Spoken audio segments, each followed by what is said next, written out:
long ago, when explorers sailed west from Europe in their wooden ships, they sought a northwest passage to the Orient. What they found was a new world, a land that was vast, rugged, and empty. But even such a discovery did not satisfy these daring men.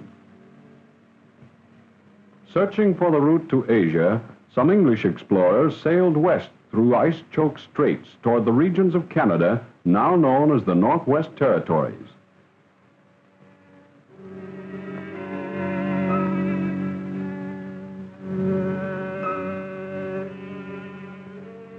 They made many voyages into this country, but they never found the Northwest Passage.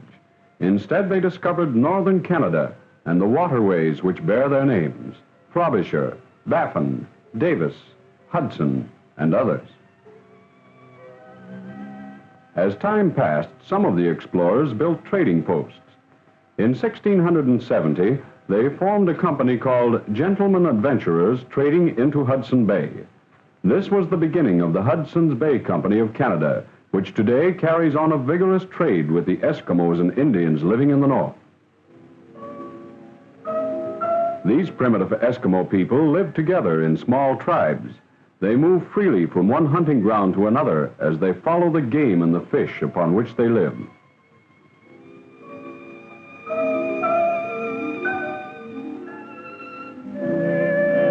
In winter, when the cold, dark days settle over the north, furs are at their best. The white trappers, adopting the way of the Eskimo, travel by dog team to visit their trap lines. Seeking the skins of the white fox and the beaver, trappers and traders went far into the country and set up new trading posts inland.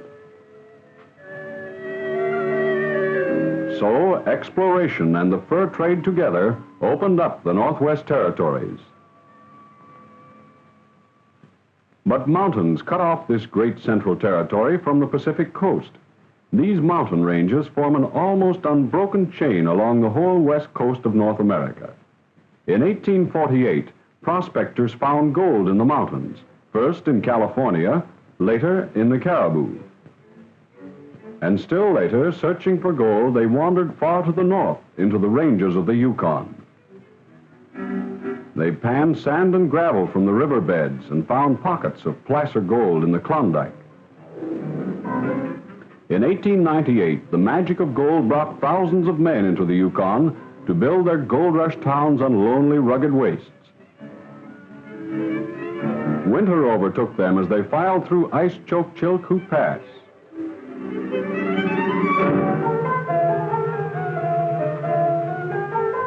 Many had not enough clothing. Hundreds died of exposure in the deadly cold of the mountains. But with the fever of gold in their veins, others pressed steadily forward.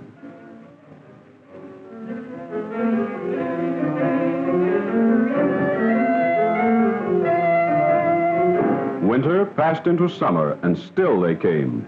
In frail boats and rafts, they dared the rapids of the Lewis River. Many were drowned, but this was the only way into the rich placer country.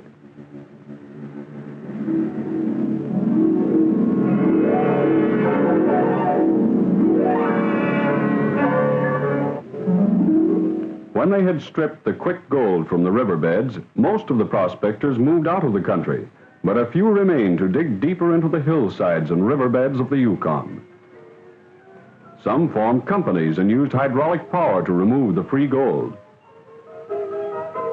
Forced through a giant hose with terrific pressure, the water eats into the sides of the gully, gouging out sand, gravel, and gold together.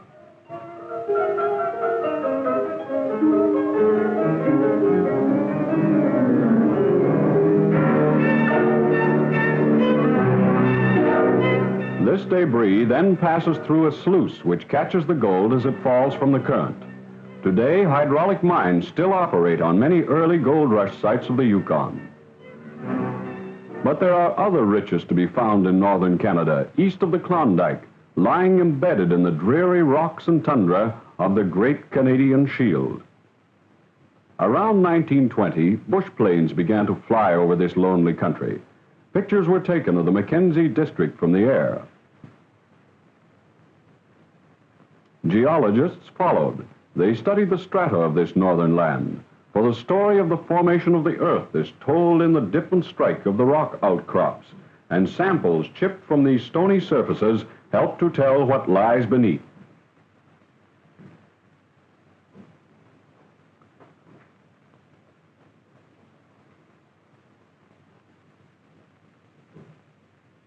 In this way, geologists surveyed and studied thousands of square miles. From their work, we have obtained a true picture of this vast land. Now we know the Canadian North is not only a great fur country, but contains gold, radium, oil, mercury, tungsten, and many other minerals. Today, prospectors ranging over the north can use geological maps which point out where the minerals are likely to be found.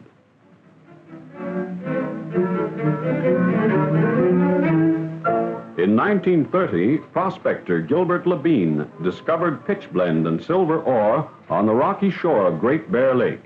He staked his claim. Today, El Dorado is located here, the first mining camp to be built by these new pioneers in the far north. For the discovery of the world's richest radium mine just 30 miles south of the Arctic Circle again brought adventuring men into this country. Out of these bare rocks, they mine pitchblende ore containing radium so rare it is valued at $700,000 an ounce.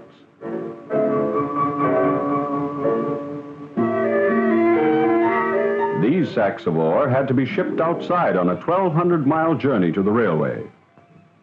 For the first time, new barges and tugboats, especially designed, plied the northern lakes and rivers during the months of the summer.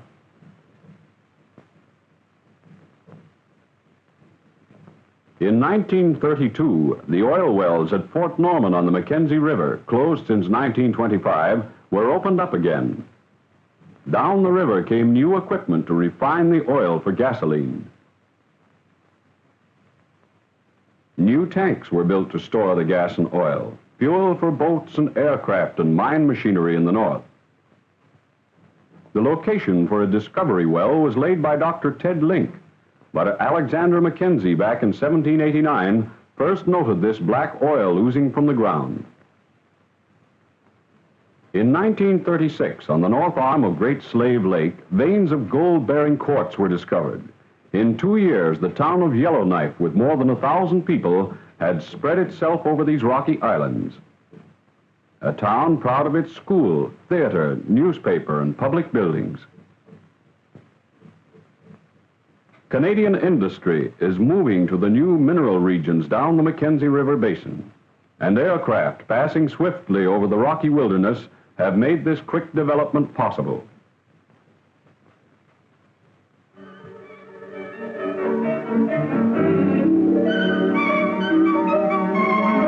In many scattered places across the north of Canada, new mines are being developed. On the shore of Pinchy Lake in northern British Columbia are the mercury mines. Rolling out of the hillside come cars piled high with the red mercury ore called cinnabar. No longer is it necessary to import mercury from faraway Italy or Spain.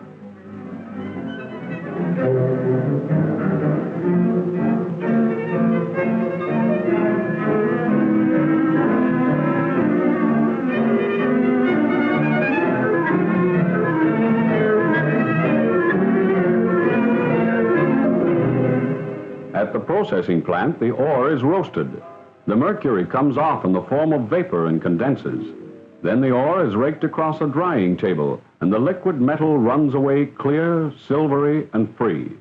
Quicksilver, we commonly call it, the only metal that is fluid at ordinary temperatures.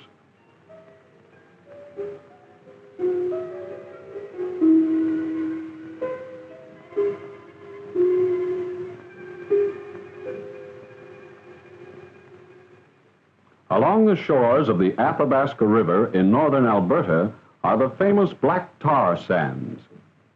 These sandbanks along the river are often so full of petroleum that it oozes out onto the surface.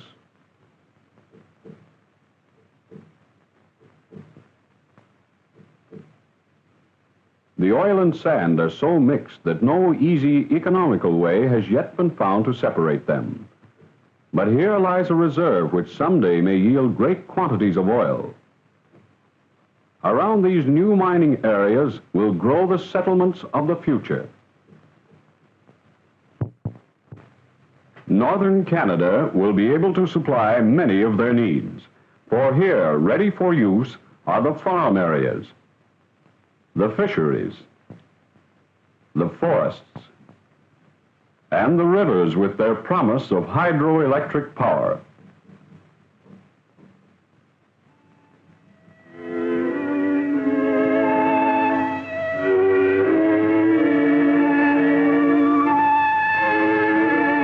Already, homesteaders have peopled the Peace River Valley in northern Alberta and British Columbia. After the First World War, they came into this country, the farthest north of Canada's farming areas.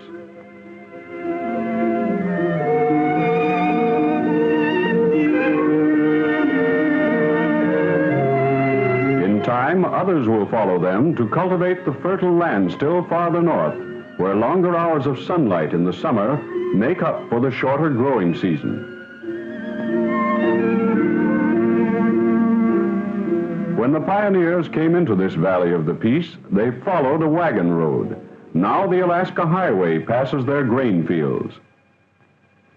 And overhead, air routes link them closely to the busy centers in the south and the growing settlements further north.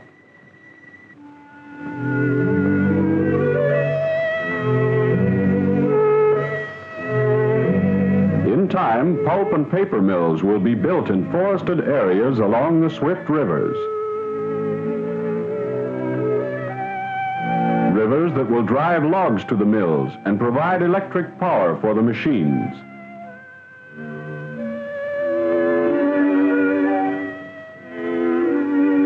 In the coastal waters of the Northwest, off British Columbia and Alaska, are the fisheries, where millions of salmon, halibut, and herring are caught each year.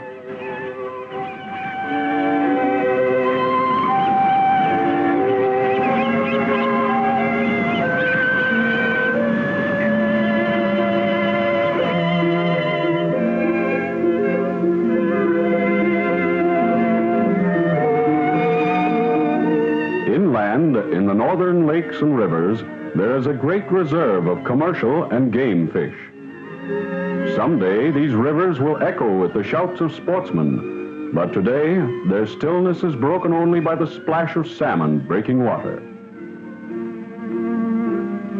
or the whir of ducks as they rise startled from lonely waters.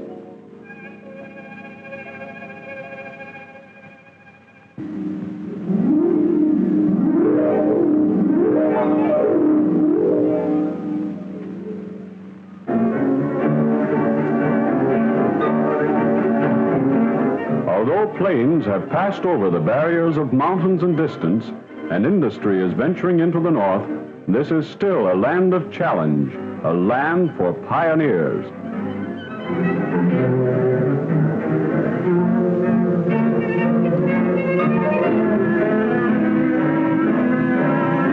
For wealth still lies untouched in northern Canada, where lakes and rivers and rolling tundra stretch far northward to the very coast of the Arctic Sea.